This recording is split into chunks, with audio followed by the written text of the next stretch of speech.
Welcome, and thank you for tuning in. You're listening to the Beyond 50 radio program. I'm Daniel Davis.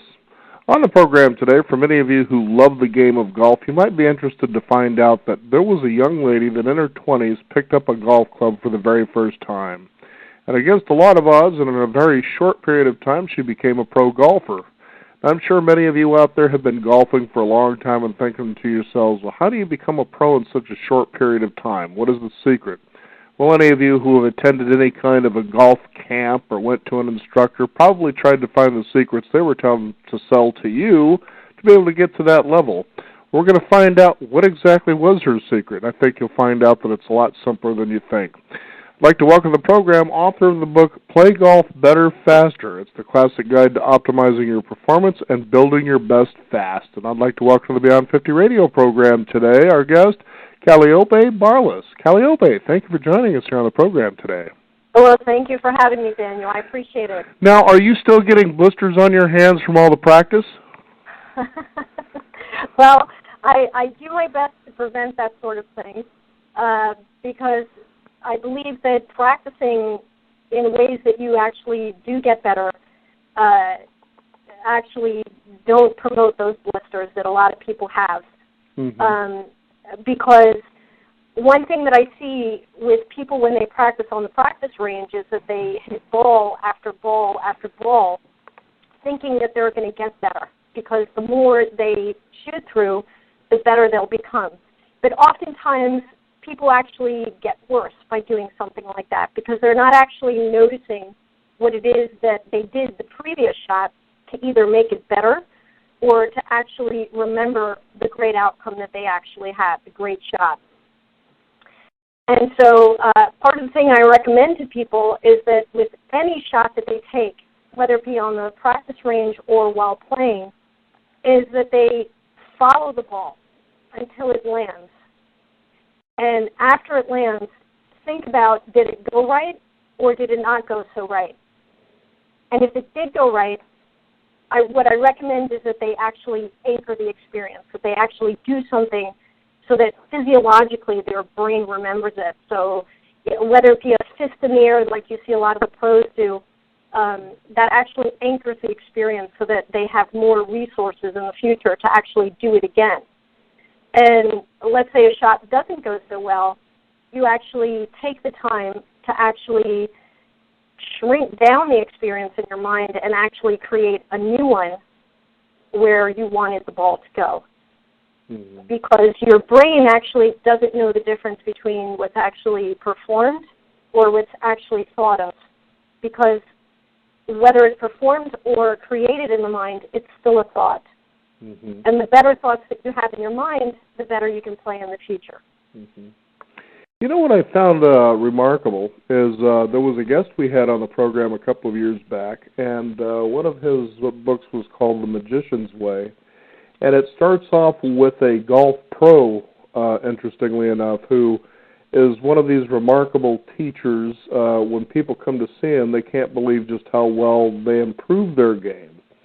And as I was reading that and reading what in your book, Play Golf Better, Faster, is something that I always felt about golf that I wasn't really seeing or hearing a whole lot of people talk about as you play, and that is the use of imagination, okay? So in this other book, that's exactly what he talks about, is he says, just first of all, visualize, see the shot that you want to have, and as you go to take the shot, your body automatically will start to do little micro adjustments, nothing that you intend, but you think of the shot, you plant your feet down, you swing the club, and then watch that shot happen. And I thought it was so interesting because I remember when I first took up the game, that was exactly how I was playing. And then all of a sudden people would say, well, you shouldn't hold your club this way. And the more advice they gave me, the worse my game became, to the point it was just really frustrating to even think about playing it. Because my whole philosophy is golf, to me, is a walk in a great park with just something interesting to do. And whenever I had that approach, I usually had a pretty good game. That's great. Well, that's a great strategy to have. And getting back to the author that you mentioned, I'll expand on imagination because it is truly your greatest asset on the golf course, because you look at the professional players on the LPGA or PGA, and these are the highest level elite golfers in the world playing all together. And at that level, the skill is there. Okay? It's really how it is that they think that I believe makes the difference in scoring less. And expanding more on visualizing each shot, it's more than just visualizing, because we are super sensory human beings where we don't only see things, but we hear things and feel things. And before taking a shot, not only is it important to see the flight of the ball, but actually hear the sweet spot of the club striking through the sweet spot of the ball to land the sweet spot of your target. And also while doing that, feeling how, golfers talk about when they hit the ball right, they say, wow, it was just so effortless, like they didn't even exist. It just sort of happened. And so that feeling, the body's very light. And so the more you experience what it looks like, sounds like, and feels like before you take the shot, the better your outcome will be in you landing your target. Mm-hmm. And one of the things I think that people can do is actually set a goal for themselves day by day, so that each day when they golf, they actually state the score that they want to get. Because the brain works in a wonderful way that once you tell it to do something, it actually gets it done, provided you actually do something to get it done. When you think about pilots, they always have a destination. And dependent on that destination, they pick a route. And likewise, if they didn't have a destination, they keep flying around and they'd end up running out of gas, and you don't want to think what would happen then. The same goes with planning for anything in life, including your golf game. The moment you're out there, even practicing, it's important to state in positive language what it is that you actually want to happen. Because too often people state what it is that they don't want. Well, I don't want to hit it right. I don't want to hit it left. Well, what is it that you really do want? I want to hit it. I want to Boy, I hope I don't slice into the woods. Well, that's exactly right. Where it's going to go. That's exactly right, because the brain actually doesn't register the word don't. The minute you say, I don't want to slice it to the right, what happens in your brain? You actually see it slicing to the right. Okay? But instead, if you say, I want to hit it straight, what does your brain actually see? You hitting it straight. So it's important to guide your mind through your own language, through your own thoughts as to what it is that you want to happen. And I also recommend not only for day-by-days that you play golf, but let's say now that the summer's come and every day is a golfing day for a lot of us, if for the whole summer you say by the end of the summer I want to be scoring 78, so that your brain has a target. And the beautiful thing about that is that once you envision what you'll look like and sound like and feel like having achieved playing 78 around, your brain will trigger the right muscles, the proper coordination within your body to actually make it happen. So what was being said in that book sounds pretty similar to what you're saying right here then. Well, it is, however, I'm expanding it even more because it's not just about visualization. Right. No, I understand that, of course. And it's about hearing the sweet spot, the center of the club face striking through the center of the ball to land the center of the target, and also feeling what it is that you experience while playing your best. Mm-hmm. And yeah, it is quite similar. I don't know the background of, you said he was a golf magician? No, it was a book. It was called The Magician's Way, and talked about in the beginning of it a golf pro people were going to who, just was dramatically improving people's games, and a fair amount of what he was saying it wasn't just about visualization, obviously, but he was saying, the problem is most people don't see the shot that they really want to take. It's like you were saying earlier, it's a matter of they think of the shots they don't want to have happen. Like, for instance, there was a golf course I was playing on here in the Northwest, and it's really an interesting course because 7 of the 9 holes, it's only a 9-hole course, go over a creek that runs through the course. And it just happens to be on the second hole that you tee off, the flag is right in front of you, probably 200 yards, okay, and the creek runs right in front of you, and it's about maybe 20 yards at the most in front of you. That's pretty easy to get over. Sure. And it's so much fun when I go to this course and I have somebody play, I'll just say, be sure you don't land in the water there. Those little psychological games you like to play with somebody when you're golfing. Right. And inevitably, 100% of the time, they either land in the creek right in front of them, right there where you should be able to just shoot right over it without even thinking, or it veers off and it lands in the creek off to the right side. But they never stay on the fairway or get anywhere near the green. And so it becomes pretty comical to realize that a lot of times we're our own worst saboteur. And using the right language helps from not sabotaging. And using the right language helps golfers get what it is that they want on the golf course. I was at the PGA show just here in January, and Bubba Watson was there, and he said, right before he took a shot, he said, I'm going to get a hole-in-one. And he takes a shot, and he got a hole-in-one. I mean, it was magic in action. And if you think about such a profound moment like that, it was no mistake, because he actually stated, I'm going to get a hole-in-one. And he did. And I believe that, it's especially great to see players actually do that, because it becomes possible for all of us. Sure. And it's probably another great asset for people to do is actually go out there and watch professional players, because you can learn so much versus, deciding which way I should swing forward and backwards and all the details that the golf swing has been colored with. Sometimes it's just important to go out there and sense what it is that has to happen. And there are these things called neurons inside the brain. And I know that's a fancy word, but all that really means is that whatever you look at with the intention to have it, your brain actually mirrors the activity. Mm-hmm. Because, again, it doesn't know the difference between you actually watching it and you actually doing it.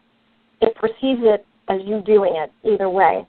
And so when you watch players that are better for you, or if you're lucky enough to even play with players that are better than you, even better, because your brain is mirroring their golf excellence. Mm-hmm. And there's really, people can go leaps and bounds just by doing that. And especially in the winter when there isn't much golfing taking place for people in the Northeast, they can watch golfers on television or even the YouTube just to look at the best swings, and especially the short game, and see how it is that these guys pull it off, and girls. And I remember being in a tournament. He was a PGA player, but he actually came to Arizona and played on a mini tour tournament. And I was on the golf course with him. I had been paired up with him, and there was a big mound of grass in front of the green, so you couldn't actually see the green. And he had a shot from the fairway, and he went to the side of the fairway so that he could have an angular view into the green, so he could actually see where he wanted the ball to land. Comes back to the ball, takes the shot, and actually eagles the hole. He got it in the hole. And just by seeing him do that, I said, okay, let's see what can happen. I played the next day, and I actually had a very similar shot. I did step by step exactly what he did, and I actually eagled the hole. Wow. And and again, I say it's no mistake because I led my brain to do it. I watched what he did step by step, did it, mirrored it, and made it happen. Mm-hmm. You know, it's fascinating because as you talk about our thoughts, and golf is certainly one of those where you can plant little seeds during the course if you really want to get into somebody's head and really distract them. But you really consistently also talk about, in the book, Play Golf Better, Faster, is that it's about being calm or being actively still. And that's really an amazing thought because that's what the whole thing is. It's sometimes your head can get in the way of this game so much that it just becomes a self-fulfilling prophecy, a snowball, and it just gets worse and worse. And I remember one time I was playing in a summer where I was averaging probably playing 2 or 3 times a week. For me, that was a lot of golf. And I had felt that since I was playing so much, I should get better, and as I would play, I became frustrated, realizing I was getting worse and worse. So I think it was the expectation that I had more than anything that I think was really changing things. Would you say that would be kind of true? Well, it's important to set goals. Okay. And I didn't do that. I just expected that I should play better, so.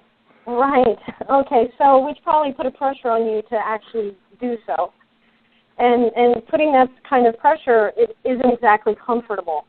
Whereby if you actually set a goal and say, okay, by the end of these 4 weeks that I've got, that I'm able to play 2-3 times a week, I'm going to practice this part of my game this day, that part of my game the other day, and focus solely on the target while I play, and have these goals so that your body just sort of does it without there being any sort of pressure. I mean, probably the most challenging thing about golf is that you're starting an action from a point of stillness. Okay, I can't think of another game that's actually like that. You're looking at the ball in a very still position, and you have to make a motion from there. Backswing, forward swing. And what happens between you looking at the ball and the time that you actually start your backswing, it is important. It's got to be silent. Like I said, it's an actively still process, but that in your mind you have a vision of the target. Golf is probably one of the few sports where you're actually not looking at the target. Like basketball players look at the hoop when they throw the ball. Mm-hmm. Football players look at the goal. Soccer players look at the goal. And golf, you don't do that. So you're reliant on how colorful it is in your mind, the target, so that you're still connected with it in some sort of way. And the more you are connected with your target and your goals, the more you will attain them. And just to mention that with every shot that you take, there really is no such thing as failure. Because let's take a look at Thomas Edison. It took him 1,000 tries to figure out how the light bulb would actually light. And someone went up to him and said, are you crazy? You wasted all this time figuring out 1,000, and, okay, so you finally figured it out, but that was a lot of time. And his response was, well, I figured out 1,000 ways it didn't work. Mm-hmm. And on 1,001, I figured it out based on all the ways that it didn't work. And the same is to be said about every single golf shot. With every shot that you take, it's important to get the feedback so that you can improve as you're playing or practicing. Because if people just getting irritated and upset, it takes them away from their focus of the target. And physiologically, it sets off like all the not-so-good biochemicals. The more you feel good out there, the more oxytocin is released in your brain, and the better you're going to feel, the better you're going to play. Mm-hmm. And I think it was Tiger. He said that the reason he practiced so much on different shots is because he just got bored with stuff. And there's no mistake in that, because if you eat pizza one night and it tastes so delicious the first night that you eat it, and then you eat it again every night for the next 2 weeks, is it going to taste just as good as it did on the first night? Chances are not. So it's the same thing when you practice on the golf range. And I'm not just saying on the golf range full shots. It's very important to practice that short game too. Probably more so than anything. When you practice, you don't just stay in one spot. Sure, it's important to actually develop the motor skills, but spend like 10 minutes of that in one spot, just developing your backswing, forward swing. But thereafter, practice like you would as you were playing, meaning you choose different targets from different positions so that you can always be doing something different, because the brain loves to keep things familiar. That learns the most from doing things that are different.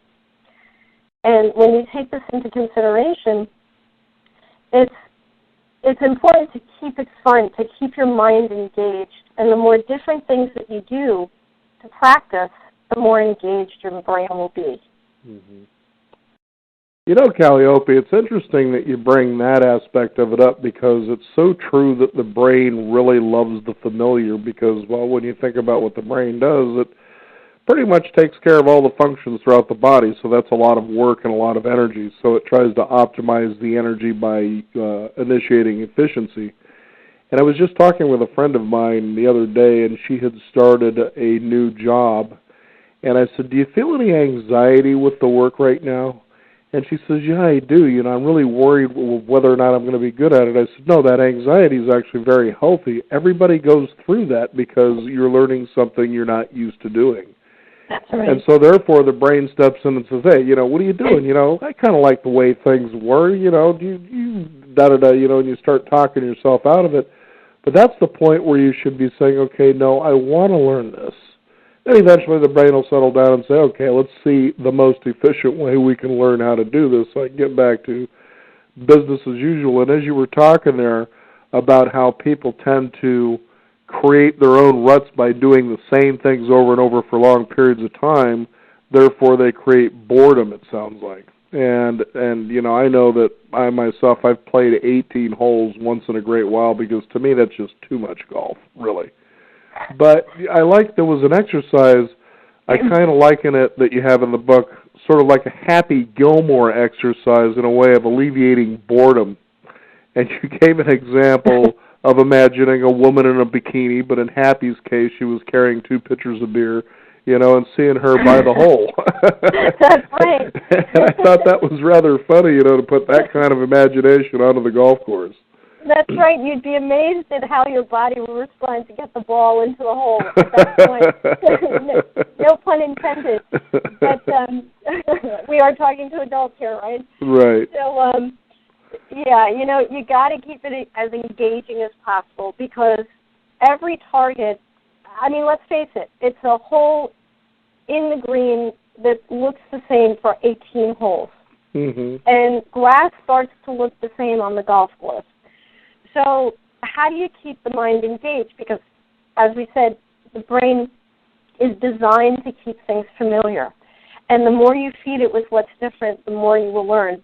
And when you create a target out on the fairway, because let's face it, one fairway, one piece of grass on the fairway may just very well look just the same as the next piece of grass on the next fairway. So to avoid the boredom that the brain may go through, which I think is probably one of the culprits in people not doing as well as they would love to, is just create an amazing image of anything that will totally engage your senses, so that when you do swing through the ball, you actually land the ball to the target. And it can be anything. Just be as creative as you are. When I worked with kids at some of the LPGA clinics, I just said, look, just imagine there's a bone at the hole, and your dog needs to get to it. The dog's the ball. And, you know, 9 times out of 10, they got the ball close to the hole, because at least their imagination was working. And the same is true for adults. the more they use their imagination, the more they create this target that is just going to lure their senses so that the ball gets there, the more successful they will be. Mm-hmm. A very interesting book that even transcends beyond golf itself, but certainly golf is something to apply this to, so you can begin to really not necessarily master the game, but you really tend to master yourself, don't you? That's correct. And golf is a game that requires mastery of yourself, because the more you have the ability to focus on your target, the more you will achieve getting the ball there. And really, that takes place with a calm heart, the right attitude, a great imagination, and really these are all things that can be applied to all aspects of life. And when you're looking at the ball, I mean, it's sort of like, I can't picture golfers drinking like 4 cups of coffee before they go out there. That's probably not the best thing to do. Or that much, guzzling a half case of beer in 9 holes. Yeah, that really improves your game. Yes, that's right. That's not exactly the best step either. It's whatever it is that you think or act like translates through your golf game and really is revealed through your body motion as you're going through each shot. Because, I used to play with, before I played professionally, I would just go out there to public golf courses and play randomly. And I had the fortune of playing with a couple of CEOs from companies. And, boy, let me tell you, they could regress to H5 in a split second. Oh, yeah. And you just think about it. You say, okay, is this how he really deals with challenging situations at work as well? That's why the big deals are made on the golf course. The test of character. Right. That's right. It develops and it reveals character. So, really, the calmer you are to allow your imagination to run, the better off you're going to play. Mm-hmm. Well, I can encourage the listeners out there, pick up a copy of this book. Again, I know that it transcends golf because there's so many pearls in there you have, and I know one of them I want to share real briefly is you talk about how you basically emulate your pro, a particular pro golfer. Maybe, it could be Ben Hogan, which I know was someone you learned from. But, an example of that is, for instance, I was watching a documentary, and it was part of it had to do with LeBron James. Now, here's a guy that since his career in the NBA has been to the NBA Finals 5 times now. And what's interesting is in this documentary, this was before he actually went into the pros, is you were in his bedroom and he'd say, this is my Kobe Bryant wall, and this is, the other wall, that sort of thing.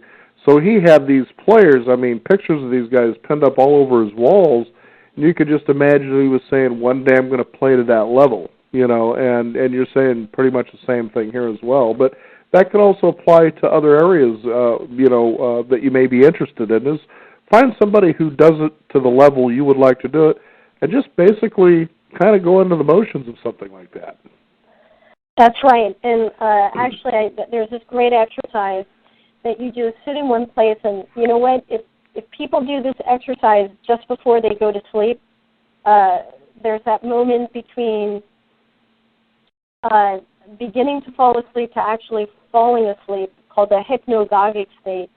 And during this time, if you think of what it is that you want to happen, your brain will process it through your sleep, and you'll have better chances of actually getting it. And in the case of a basketball player who surrounded himself with people who he wanted to emulate, you can even do this in your mind, where you see a player, you watch him on TV or YouTube or wherever you can, even in person, and you just sense their emotion. You sense what it is that they might be thinking. You sense what it is that they may be saying to themselves and feeling and seeing what it is that they're seeing. And by creating a holographic image of them in front of you so that you see it all happening in front of you. And then you allow them to walk into who you are, sitting there or laying down. And by doing that, suddenly there can be a synthesis of their ability to yours so that you have a new ability. Mm-hmm. And it's pretty amazing how magical that exercise can be for people. You know, this is the sort of stuff that Chuck Hogan did with me when I first met him. I went from scoring, I don't know what it was like 150. I can't even state it. I didn't grow up with golf. This is something I just took up and thought I had to do. And within 2.5 days, he got me down to an 88. Wow. Okay, and just by changing my thought process, okay, and doing things like imagining the player who you want to be like and sensing what it is that they do and you stepping into them and then sensing how it is that you're feeling now that you have their ability. And you begin having a new ability. It may not be theirs yet, but you're at least moving in the right direction to start playing like them. It's certainly a fascinating book, and I guarantee that there's something in here for everybody to take away. If you don't want to pursue golf, and maybe it's bowling, I don't know, but it certainly will apply to something like that as well. Again, the book is Play Golf Better, Faster. Our guest joining us here on the Beyond 50 radio program today, Kalliope Barlis. Kalliope, first of all, it's been a pleasure to have you on the program to talk about something like this, because the book is very unexpected in what people, I think, will expect this to be full of technical details, but it really is a lot more about you mastering yourself. And I'm wondering, is there a website people can go to find out more? Absolutely. It's got its own website, playgolfbetterfaster.com. They can learn about the book and learn about what it is that I do with people to improve their golf game. And if they actually purchase the golf book through the website, I'll send it to them autographed with a ball marker that matches the book. And I just found, and also I have a second book coming out in about 10 days. It's called Play Golf Better Faster, the handbook, the little golf bag book for big results fast. And that one's meant to be, kept in the golf bag. It's smaller, and it certainly has even new material, not just what's in the current book. And you use it as a resource so that for some inspiration, whether it be it talks about what you can practice on and what to focus on while you're playing, which is only the target. And that'll be available in about 10 days through Amazon and the website, playgolfbetterfaster.com. Well, very good. Well, just like in the movie The Legend of Bagger Vance, he says simply, you can't look at the target as something like a dragon to be slayed. And certainly you put that throughout the book, that you actually become one with the course. You become part of the course. And that certainly changes the dynamics. It certainly does. And, you know, you see every pro golfer out there, after they take the shot, they follow the ball, they follow the ball, they follow the ball until it stops. Okay, they're totally connected with that ball until it comes to a rest. And there's a reason they do that, because their eyes are neurologically connected to their brain, and they're taking in their achievement so that they can keep doing it more and more. Mm-hmm. Well, very good. Well, Kalliope, thank you so much for joining us here on the program. It has been a true pleasure. And I greatly appreciate your time and giving me the privilege of being on Beyond 50 Radio. Well, of course. We all want to play golf or even live better faster, don't we? Okay, that's right. And again, the website was playgolfbetterfaster.com, right? That's right. Okay, thanks again for being on the program today. Okay, thank you, Daniel. You bet. We want to thank you, listeners out there, for tuning in. You can also discover more by visiting us at beyond50radio.com. That is the number 50, and also sign up for our free weekly e-news updates. Also, follow us on Twitter at Beyond50Radio as well. I'm Daniel Davis. Thank you for tuning in. This is the Beyond 50 Radio program, and remember, live your day past halfway.